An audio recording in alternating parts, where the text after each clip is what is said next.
Coucou à vous, j'espère que vous allez bien, que vous avez la patate ce soir. Je ne suis pas surpris de l'accalmie qu'il se passe, mais il va se réveiller. C'est comme un volcan, ça. Ça, s- ça se réveille, ça s'emporte un peu, ça se calme, et puis ça s'emporte, jusqu'à que ça jaillit le feu. Je crois que nous arrivons plutôt à un changement de l'Europe. Je pense que dans les mois qui arrivent, je pense qu'aujourd'hui nous avons eu qu'un début d'un mouvement des hommes de la Terre qui ont réveillé beaucoup de personnes dans leur demande de vivre autrement, dans leur demande d'être différents, qu'on les voit différemment, qu'on les voit plutôt comme, voilà, c'est pas comme des esclaves en fait. Les gens en ont marre d'être des esclaves en fait, d'être exploités, les paysans, le monde rural aussi. Quelle histoire le monde rural? Le monde rural n'est pas d'accord à arrêter, hein. Ils veulent pas arrêter, hein. Parce qu'ils savent pourquoi. Parce qu'ils savent que c'est de la pommade tout ça. Moi, je pense que jusqu'à aujourd'hui, je me suis pas trop trompé dans mes ressentis et je dirais que, vous savez, c'est l'arbre qui cache la forêt, ça. Les hommes de la Terre, ils ont commencé à faire le mouvement. Ils ont eu des choses. En tout cas, j'espère qu'ils les auront parce que je pense qu'ils vont être bien roulés sur la farine. Et voilà. Et je ne sens pas bien le chemin des. Je pense que les mecs, vous êtes fait avoir. Eux qui partent, vous êtes fait avoir, ça c'est clair. Mais je pense que les paysans ne sont que le, comment dire, euh, à eux seuls, ils donnent l'image de la France en fait. La France qui galère, la France qui souffre. Voilà. Et quand on voit encore 10% d'électricité bientôt, ça 40% en 2 ans, 60% en 5 ans de gaz, c'est plus possible en fait. Donc je pense que pour moi, ce qui se passe depuis quelques jours que j'avais annoncé depuis quelques mois, euh, c'est rien de ce qui va se passer dans les mois qui arrivent. Je pense que l'Europe va trembler, Bruxelles aussi.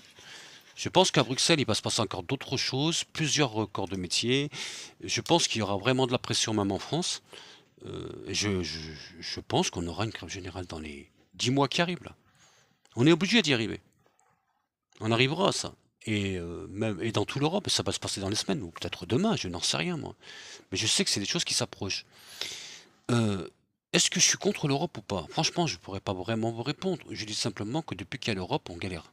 C'est très dur, voilà, la vie est dure, les gens galèrent, tout augmente. Le front, je me rappelle avec un Pascal, vous vous rappelez les Pascal, les billets de 500 balles, on en faisait des choses. Aujourd'hui, avec 50 euros, vous faites rien, hein. On va acheter un paquet de clopes. Allez, on oublie les clopes, hein. Vous achetez 2 kilos de pommes de terre, 2 beefsteaks, un bout de fromage, il y a plus de 50 euros, hein. Donc, la vie est très dure aujourd'hui. Et les gens ne peuvent plus se chauffer. Donc moi, je pense que nous arriverons plutôt dans les semaines et les mois qui arrivent à une fragilité de l'Europe. Je pense que après les élections de juin, l'Europe va se fragiliser de plus en plus. Et je pense que les personnes qui auront une certaine influence de majorité, qui vont de coalition aussi, entre extrêmes, entre la droite, les extrêmes, tous ces trucs-là, je pense qu'ils vont faire changer beaucoup de choses en Europe. Je ne donne pas cher de la peau de l'Europe dans les années qui arrivent. Je pense qu'à un moment, nous viendrons à nos francs, ou peut-être une autre monnaie qui s'appellera différemment, mais qui sera une monnaie intérieure, on va dire, du pays, comme à l'époque. Je pense qu'on va arriver à une économie comme ça, à un moment défini, pardon. Et je crois que j'y crois à cette monnaie. Voilà. Parce que il suffit de rien, d'un déclic pour que la monnaie change. Il y a eu un problème, je ne sais plus dans quelle année c'était, où tout le monde était prêt. Je crois que c'était quand il y avait la crise 2009, 2008, 2009, 2008 je crois, ou 2009, je sais plus. Mais je crois que c'est 2008. La crise financière en 2008 qui avait Sarkozy. J'ai vu un reportage un jour que toutes les banques européennes étaient prêtes à faire imprimer leur monnaie parce qu'ils avaient peur que ça tout s'effondre. Donc vous voyez, on a eu cette crise en 2008. Et on pourrait avoir d'autres crises comme ça. Hmm. C'est pour ça que je dis, vaut mieux, si on a de l'argent, d'investir sur la pierre. Parce que la pierre, à un moment, voilà, la pierre, on perd pas d'argent avec la pierre. Imaginons que demain, alors, moi je crois pas trop en ces crises financières qui mettraient les comptes à zéro. Je crois pas ça. Ça aurait pu arriver en 2008 et c'est pas arrivé. Ça aurait pu, mais c'est pas arrivé en France. Et dans l'Europe, c'est pas arrivé non plus. Donc je pense pas qu'on pourrait penser comme ça. Je pense que la pierre est pas mal. Mais bon, après, voilà. C'est tout dépend. Après, il y a l'or aussi. Il y a plein de choses comme ça qui vous emmènent à mettre votre argent en sécurité, hein.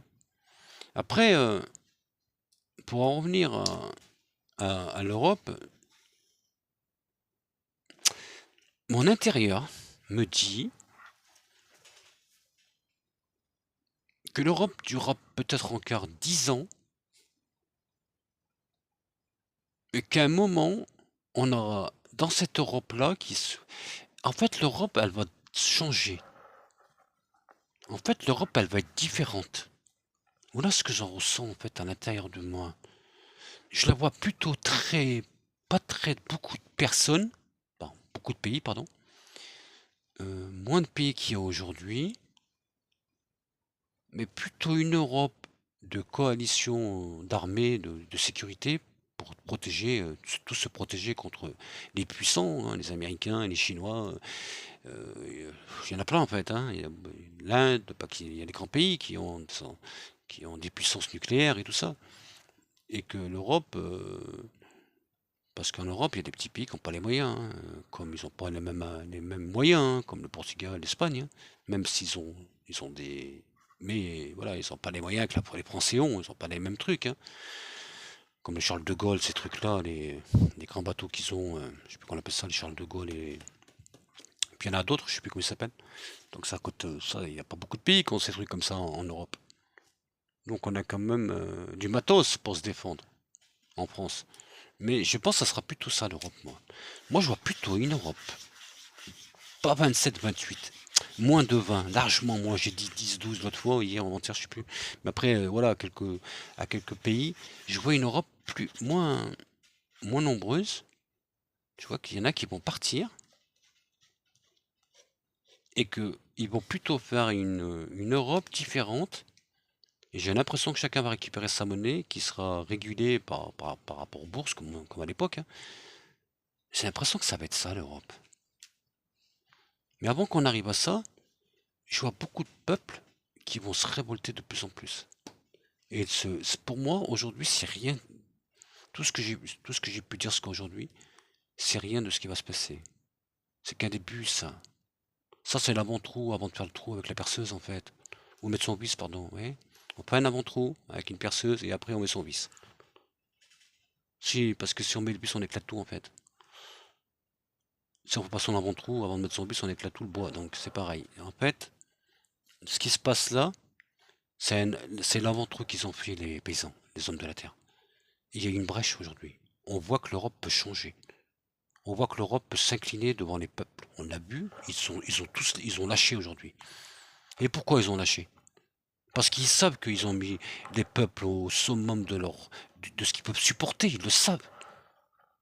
Ils le savent. Et ils savent qu'un grain de sel pourrait faire exploser tous les pays, en fait. Et faire courir beaucoup de gens. Et il ne faut pas arriver à ça, surtout pas ça. Donc, ils ont lâché. Mais vu qu'ils ont lâché aujourd'hui, pour les paysans, les boulangers, les pressings, tous les gens les industries qui ont besoin d'électricité, parce que ça coûte cher, ou de gaz pour chauffer tout ça là, je sais pas, pour fondre le métal, ou pour fondre le verre, ou ce genre de trucs, ou les poteries, tout ça, il y en a combien qui ont fermé? On ne dit pas ça. Mais tous ces gens-là, à un moment, ils disent stop. Et ils voient ce qui se passe, hein. Et ben ils disent tiens, en Europe, la France, elle a lâché beaucoup de choses en France, l'Europe, il a lâché un peu,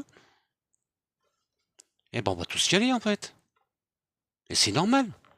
S'ils peuvent le faire pour les paysans, pourquoi ils le feront pas pour les personnes qui touchent 600 balles par mois, hein, les retraités? Et pourquoi ils ne baisseraient pas de 25 ou 30% de ce qu'on paye en électricité et en gaz aujourd'hui? Moi, je pense ils nous bluffent, en fait. Et ils nous pompent jusqu'à la moelle. Et moi, je sais de quoi je parle parce qu'ils me pompent tous les mois, hein. Alors, je dis, Et ça, je le pense vraiment. Pourtant, je suis plutôt dans le maïtis et dans la guidance, moi. Mais là, ça m'énerve, en fait, de voir tout ça. Parce que je vois trop de gens qui m'appellent et qui galèrent, en fait. Hmm. Il y a plein de gens qui galèrent. Il y en a plein. Qu'est-ce qu'il faut faire? Eh ben, moi, je pense, si j'avais la possibilité de faire quelque chose, moi, je me dirais que il faut tous, les boulangers, tous les entreprises, tous les ouvriers, tous les smicards, tous les pauvres, des petits retraités qui touchent une petite retraite, tout ça en fait, des jeunes qui sont en désarroi et qui ont rien, et qui cherchent une vérité, une formation pour trouver un travail. Parce qu'il y en a plein, j'en connais plein qui cherchent et qui trouvent rien du tout. Alors on va pas dire que c'est des feignants. Après, bien sûr, il y a une catégorie de gamins qui veulent pas travailler, hein. Je connais ça autour de moi, hein. Mais là, après là, c'est compliqué là. Mais en général, les jeunes, ils veulent s'en sortir, hein. Ça leur donne les moyens, bien sûr. Et tout ça, bah, je pense qu'il faut faire une grève générale. Il y a pas, parce qu'on peut pas s'en sortir. Moi, ça va, mais je parle des gens. Les gens se chauffent plus. L'hiver, heureusement qu'il a pas fait trop froid cet hiver. J'ai des gens qui m'ont dit qu'ils dormaient avec 12 degrés dans leur chambre, des retraités, des personnes âgées quand même. Et j'ai vu même une famille qui avait parlé en commentaire et qui disait, nous, avec mes enfants, on passe l'hiver, on se chauffe pas et on mange que des pâtes. Ils ont 3 enfants, je crois. J'avais vu un commentaire comme ça. Il y en a combien des gens comme ça? Ouais. Moi, je me dis que si demain, il y a des boulangers et tout ça, moi, je pense qu'il faut soutenir tout le monde et il faut surtout y aller. Mais il ne faut pas faire l'erreur des gilets jaunes. Parce que ça n'a rien servi. Rien n'était structurel. C'était déstructuré. C'était n'importe quoi. Les gens se sont. Après, il y en a qui se sont servis. Il y a eu les casseurs qui ont profité de l'occasion, ils ont tout cassé. Ils ont cassé les vitrines, ils ont tout cassé. Les gilets jaunes, la plupart. Bon, après, il y a eu de la violence avec la police. Alors, la police, la police, elle a abusé énormément. Parce qu'il y a 49 bornés, je sais pas combien là. Il y a eu beaucoup de gens qui ont été invalides. C'est pas acceptable. Bon, ces gens-là ont été condamnés, pas tous, parce qu'il y en a qui n'ont pas été retrouvés, hein, parce qu'on ne sait pas qui c'est, ou on n'a pas voulu savoir qui c'était. Et puis aussi, dans les Gilets jaunes, vous avez aussi abusé d'aller autant être violent sur des flics, en fait. Parce que la police, en fait, elle est, elle est là. Moi, je suis pas trop d'accord avec la police, hein. J'ai été très bien accueilli 2, 3 fois dans un commissariat, et j'ai pas trop apprécié. Je vous le dis franchement, monsieur les policiers, si vous n'êtes pas trop aimé, posez-vous bien la question par rapport à ce que vous faites quand vous recevez des gens. Hmm. Parce qu'on voit que dans vos regards, il y a beaucoup de différences en fait. Est-ce que je veux dire? Mais bon, c'est pas grave, c'est pas grave. Mais sinon, moi je pense que la police, faut la respecter malgré qu'il y a des flics qui sont pas sympas, qui sont pas corrects. Parce que moi j'ai connu ça comme ça il y a 2, 3 fois. Et j'ai pas été moi en tant que coupable, hein, j'étais en tant que victime, hein. Voilà, j'ai pas été, on m'a pas embarqué parce que j'ai volé ou je sais pas quoi, hein. Parce que moi je vole pas et je suis quelqu'un d'honnête. Mais j'ai été pour des affaires personnelles. Et j'ai vu voilà, j'ai vu comment ça se passe en fait. Et j'étais dégoûté en fait. J'ai dit c'est pas possible, ça m'a fait, ça m'a fait bizarre un peu. Ouais, mais je le dis moi parce que je vous dis pas tout. Si je vous disais tout, vous me croirez pas, mais bon. Et pourtant, j'ai été reçu comme un chien, moi. Mais bon, c'est après la mort de ma mère. Et il était 3 fois au commissariat de police. Ouais, bref. Et j'ai vu comment ça se passait. Alors, il y a aussi des policiers que j'ai eu au téléphone pour du Maïtis qui vont, qui, bon, je sais pas s'ils vont mieux parce que j'ai pas de nouvelles, mais avec qui tout se passe bien en fait. On a eu un bon échange et je les ai soignés comme n'importe qui, heureusement. N'importe quelle personne qui me demanderait du Maïtis, je le ferai avec grand plaisir. Mais si je pouvais l'aider, que ce soit un policier ou n'importe qui, je le ferai. Mais ça, c'est déjà l'autorité. Il faut vraiment régler ce problème d'autorité avec les gens, avec les Français, parce que c'est compliqué. Parce que la relation n'est pas bonne du tout, surtout dans les quartiers. Euh, voilà. Moi, je pense que c'est un tout en fait en France. C'est un tout. Et on arrive à tout ça en fait. Et je pense que la sécurité en France va aussi emmener les Français à se révolter parce qu'ils en auront pas aussi les Français. Il y a pas, en fait, aujourd'hui, vous prenez pas conscience de ce qui se passe. les cols blancs, Bruxelles, le Parlement européen, la France surtout, dans son pays intérieur, comme dans d'autres pays, mais en France, il y a énormément de délinquance.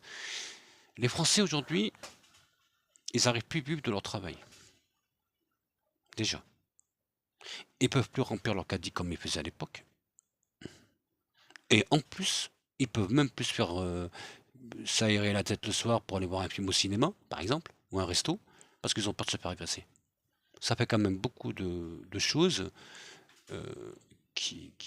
on marche sur, comme je disais hier, pour le nucléaire, on est sur un... Ouais, je veux dire, moi j'ai plein de gens qui me disent, moi je sors pas en fait. Je sais pourquoi? Je dis parce que j'ai peur. Il y a combien de femmes qui sortent plus le soir? Même des hommes retraités qui veulent plus sortir le soir, parce qu'ils ont peur. Et donc, il y a plein de causes en France qui amènent à ce que j'en ressens depuis le début, en fait. Moi, depuis le début, je ressens tout ça depuis un moment, tout ce mal, comme tout le monde, tu sais, tout le monde sent ce mal. Mais je savais que à un moment, les hommes de la terre allaient venir, il allait se passer des choses, et ça va évoluer, ça va s'emporter. Mais il faut aussi que les gens fassent des actions, attention, actions pacifiques, toujours pacifiques, pas de violence, parce que ça sert à rien en fait. Mais c'est des actions sympathiques, montrer son désarroi. Je veux dire, s'il y avait déjà des milliers de personnes qui allaient bloquer la préfecture, par exemple, mais sans violence, manifester sur une place pour que les gens circulent tranquillement avec leur voiture et tout ça, qu'il n'y a pas de souci. Hein. Mais je sais pas, si tout le monde déjà, beaucoup de gens dans chaque place de France, dans chaque ville de France, demandent, manifestent. Et que tous les commerçants, les boulangers, les gens qui ont des pressings, les verriers, les poteries, tout ce qui met, tout, il y a plein de choses ils ont besoin du gaz, d'électricité, 40% de gaz, non, 50%, 60% de gaz en 5 ans et 40% d'électricité en 2 ans, c'est beaucoup. Ça, les gens n'arrivent plus à suivre. Eh ben non. Et comme ils n'arrivent plus à suivre, ils sont là, ils attendent. Vous attendez quoi en fait? Moi je veux dire qu'il faut vraiment un jour, il faut vraiment qu'on se réveille en fait. Mais il faut être pacifique. Faut pas aller casser, parce que casser, c'est des conneries tout ça. Je vois ce qui se passe à Bruxelles. Casser, ça sert à rien en fait. Ça dessert tout le monde ça. Moi, non, je dis qu'il faut vraiment manifester, bloquer plein de choses et dire stop, on arrête, on n'en peut plus en fait. Les gens, on veut qu'on nous baisse, il faut qu'ils baissent, je sais pas moi, de 20% l'EDF, même 25% l'électricité, et qu'on a eu 60%, je crois, 50% d'augmentation de gaz. Mais ça aussi, il faut que ça baisse, tout ça, faut que ça baisse. On a 49 centrales nucléaires en France. Et on paye on a payé 40% en 2 ans, expliquez-moi, d'augmentation, comment, pourquoi? Bah, je sais pas, j'ai pas compris là. On a 49 ou 50, je crois. Centrales nucléaires. Je crois que derrière la forêt des paysans, qui s'est passé aujourd'hui et demain, il va se passer encore pire que ça. À Bruxelles, il va se passer beaucoup de choses et ça prendra de l'ampleur de plus en plus. Je pense que l'histoire n'est pas finie. Si ça ne continue pas avec les paysans, ça se continuera avec d'autres personnes, d'autres groupes de personnes que je ne connais pas. Mais moi, je sais une chose. Je suis quelqu'un de pacifique. Je ne demande que la paix dans ce monde. On peut pas laisser les gens crever de faim, de froid, tout ça, parce que il faut en prendre conscience et les gens ne peuvent plus se chauffer et ne peuvent plus manger minimum 5-6 fruits par jour en fait. Même un fruit, je sais même pas s'ils peuvent se le payer en fait. Ils peuvent que des pâtes, des pâtes, des pâtes. Patates, pâtes, patates, pâtes. C'est pour ça qu'ils sont tous malades. Il y a des gens qui ont plus de force. Ils ont plus de vitalité. Parce qu'ils se privent. Ils veulent pas manger du caviar. Ils veulent manger voilà, s'acheter un beefsteak, manger normalement en fait, comme à l'époque. Au minimum un peu. Donc les gens, moi je pense qu'il faut faire une grève générale en France. Je pense que les Français devraient tous se poser la question. On peut plus continuer comme ça. Il y a trop de charges, il y a trop de charges d'électricité, trop de charges, trop d'augmentation dans tout et pour tout. Et les mutuelles, tout augmente. Les Français ne peuvent plus. Dans 1 an ou 2 ans, on va voir combien de personnes qui vont mourir ou qui vont se suicider à cause de leur situation financière. On attend quoi pour réagir? On attend quoi? Il y a plein de gens qui veulent se tuer. Moi, j'en ai plein, moi, sur mon monde invisible. Il y en a plein qui m'ont dit, j'ai envie de me suicider. Mais je vous jure que c'est vrai, il y en a plein. Et je suis là à me battre avec eux en disant, mais il faut pas faire ça, il faut faire ci, il faut faire ça. Alors je leur donne ma médiumnité, je m'emporte avec eux. Mais je connais bien le système, vous croyez pas, parce que je ne dis pas tout, je connais bien le système en fait. Et quand je vois qu'ils sont dans la merde, je leur dis faites comme ça, faites comme ci. Ouais, je leur donne des conseils aussi. Mais il y a combien de gens qui galèrent en France? Il y en a combien qui m'ont dit mais j'en peux plus, j'ai envie de me suicider. Mais je lui dis pourquoi? Il me dit parce qu'ils m'ont tout pris. J'avais une entreprise, ils m'ont mis par terre. Ils m'ont tellement pris de taxes, j'ai plus rien mis. Il y a combien de gens qui avaient des restaurants qui n'ont plus rien aujourd'hui? Ils n'ont pas pu se relever du Covid et de tout ce qui s'est passé, qu'on leur a fermé leur commerce et tout. Il y en a combien? La dame là que je vous ai parlé, si vous pouvez passer la voir, ça serait sympa.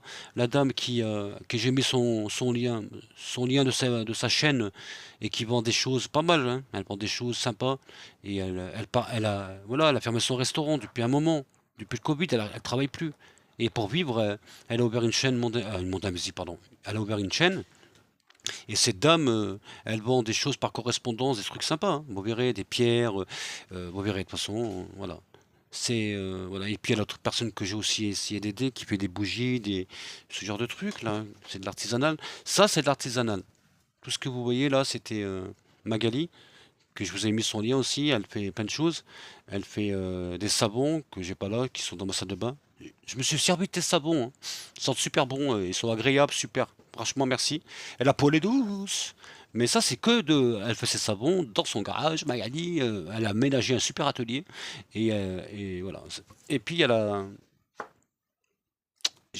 la personne, je sais pas, tu m'en veux pas, mais je sais plus ton prénom. Parce que je suis fatigué ce soir, hein.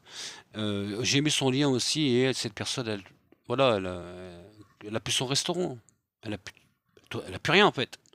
Et donc, elle a trouvé ce petit boulot à la NPE où elle se fait une petite commission de 15-20%, je crois. Et elle vend des trucs, des pierres, des pommes pour la douche, un truc sympa, pour filtrer l'eau, je sais pas, vous verrez. Et voilà, moi j'y gagne rien dessus, hein, je vous le dis tout de suite. Moi je vais aider ces gens parce qu'ils sont dans la galère et ils veulent développer. Ils veulent développer. Ils sont pas à la galère. Magali, elle est pas dans la galère, hein. Magali, elle crée ses trucs, voilà. Mais ouais, elle part de rien et elle fait des choses sympas, Magali. Mais tout artisanal. Et l'autre personne, je suis pas, excuse-moi, je me rappelle plus du prénom, je vais peut-être de conneries, je sais plus.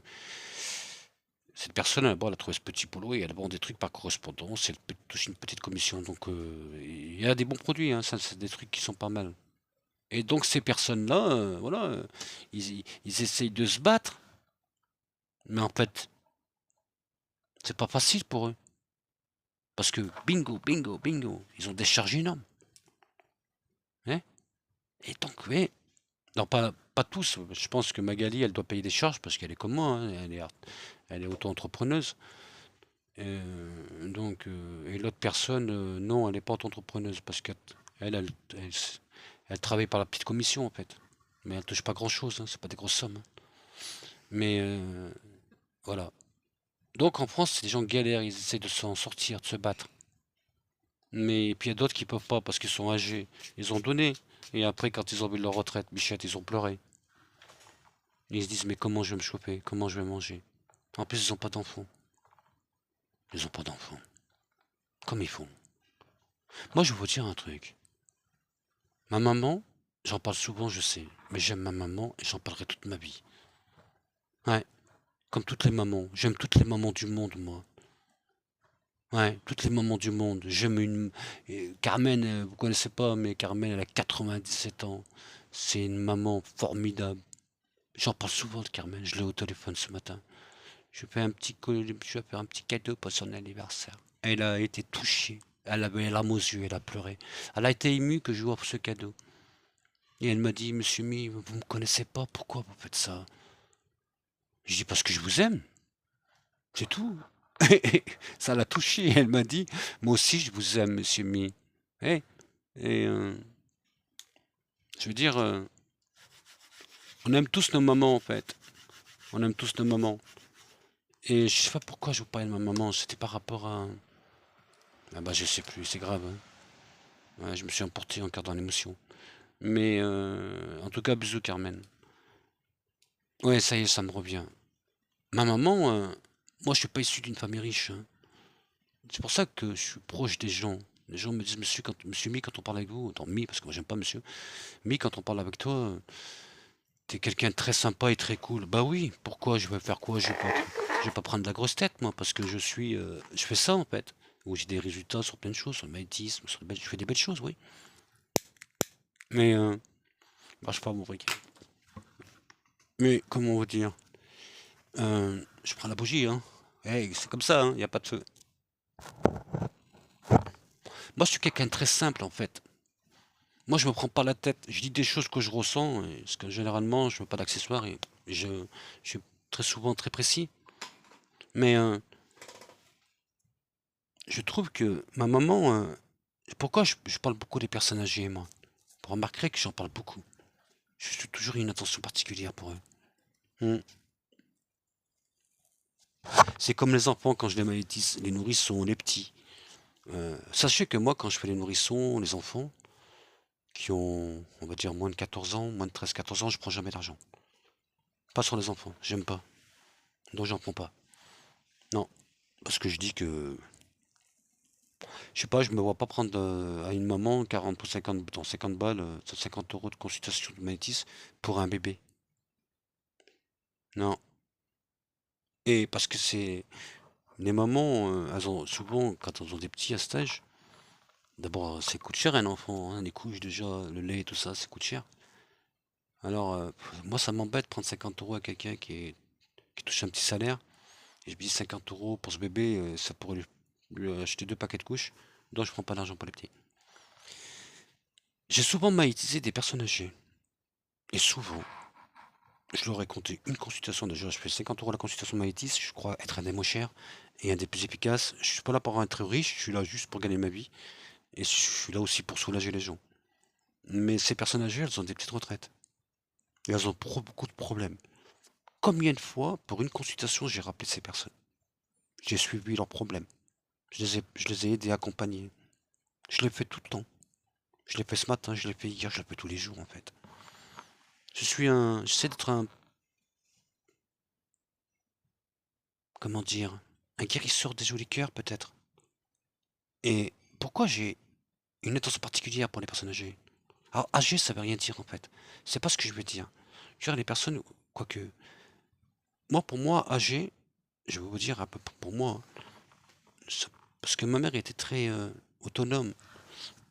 Mais je dirais après 85 ans, 80, c'est parce qu'aujourd'hui 80 ans, Pépé il a 86 ans, il est au jardin tous les jours, hein. Bon, c'est un peu plus de difficulté, mais il est souvent au jardin. Mais quand on voit des personnes retraitées qui ont 80, 85, 75, 80, 85 ans, ou des gens qui ont 70, 75 ans, hein, et qui touchent des retraites de 600 balles et qui ont beaucoup de problèmes physiques de santé. Moi, je peux pas leur prendre à chaque fois des consultations, c'est pas possible. Peut-être que j'ai vu 5-6 fois ces personnes au téléphone. Peut-être que je leur ai fait payer qu'une fois. Ouais, parce que je sais pourquoi. Alors ça, sachez que je le fais pas tout le monde parce que sinon je serais envahi de ça. Mais je sais reconnaître les gens qui souffrent et les gens qui ont de l'argent, il y en a qui n'en ont pas. Je prends toujours les mêmes consultations, bien sûr, vous le savez tous, hein. 50 euros pour le magnétisme et 65 euros pour la guidance. Donc vous avez mon site sur ma page, sur ma chaîne YouTube. Mais ce que je voulais vous dire, c'est que, comment dire, comment vous dire ça? Moi, je comprends les personnes âgées parce que ma maman, elle avait très peu à toucher sa retraite. Mais elle avait sa maison, il y avait beaucoup de soucis dans la maison. Donc elle pouvait vivre avec sa retraite. Mais le reste, elle pouvait pas sinon. Il fallait bien que je l'aide. Et donc j'ai souvent aidé, tout le temps. J'ai toujours accompagné, tout le temps. J'ai été son ange gardien, dans la bienveillance et dans l'amour. Et donc sa vie était plus facile, parce que je l'accompagnais pendant 30-35 ans, on va dire. Et donc sa vie était plus facile. Mais je me dis, si je répétais là pendant ces 35 ans, comment elle aurait vécu matériellement? Je parle pas dans l'amour et tout ça, parce qu'elle avait des enfants autour d'elle. Mais les enfants de ma mère n'avaient pas les moyens que moi j'avais. J'ai été commerçant plusieurs fois. Voilà, je savais gagner ma vie à l'époque. Donc je l'ai accompagné toute ma vie.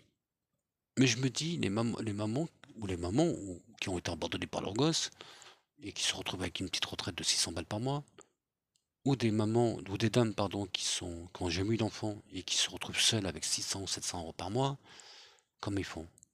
Ils ont personne. Quelle histoire? Quelle histoire?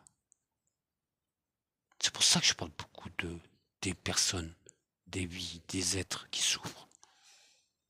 Ils disent, mais comment je vais manger demain?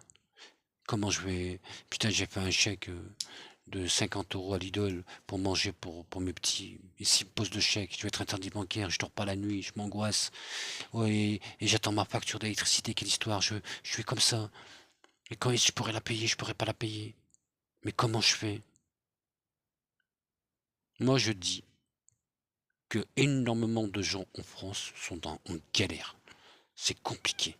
Donc moi je pense qu'il faut que tout le monde, les artisans qui payent énormément de gaz, d'électricité par rapport à leur business, et qu'à cause de ça, ils perdent des employés et qu'il y a du chômage, je pense qu'il faut tous les soutenir.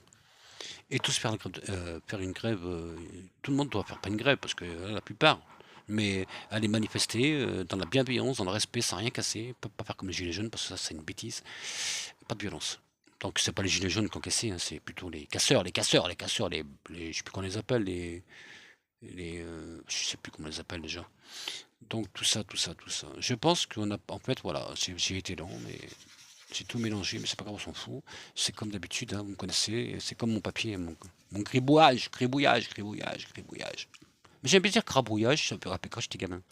Quelle histoire, quelle histoire, quelle histoire, quelle histoire de vie. Bon, sinon, ben voilà, je vous ai raconté ma live. Je vous embrasse, je vous souhaite une très très bonne soirée, toujours en sérénité. Ouais, toujours en sérénité.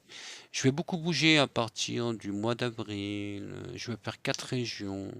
Mais alors je vous dis, dans les 4 régions, il n'y en a qu'une où vous pourrez me voir, c'est en Bourgogne. Bah sinon, les 3 fois où je partirai, c'était pour me reposer. Voilà, parce que j'ai besoin de me reposer. Alors je vais prendre un mois, donc je vais prendre une semaine par mois. Une semaine à partir d'une semaine en avril, une semaine en mai, une semaine en juin, une semaine en juillet. Et en août, je reste chez moi. Je travaille. Parce qu'en août, il fait très très chaud, je préfère rester chez moi. Je vous embrasse du plus profond de mon âme, de mon intérieur à tous. Je vous souhaite une excellente soirée, toujours avec sérénité. Si vous êtes en souffrance ce soir ou inquiet, posez ces valises et lâchez-vous et essayez de passer un moment tranquille, pas angoissé, voilà, restez plutôt zen en fait. Nourrissez-vous plutôt de bonnes pensées. Allez vous emporter à l'intérieur de vous. Allez rêver, voyager dans votre esprit. Ouais. Et allez chercher les bonnes vibrations. Les bonnes vibrations qui vous emmèneront une certaine force intérieure pour vous faire rêver, pour que vous vous envoliez juste un moment, pour vous emporter comme ça. Ça fait du bien de s'emporter. Ça fait du bien de tout lâcher, de pas être dans le stress tout le temps. Ouais. Ça fait du bien vraiment. Et c'est toujours ça qu'il faut aller chercher à l'intérieur de soi. Malgré les soucis, malgré les malheurs, malgré tout, toujours être plus fort, toujours debout, toujours vivant, toujours être dans les bonnes énergies, toujours aller chercher une certaine vérité, toujours trouver l'équilibre entre la lumière et l'obscur. Voilà tout ce que je voulais vous dire, je vous embrasse, merci à vous.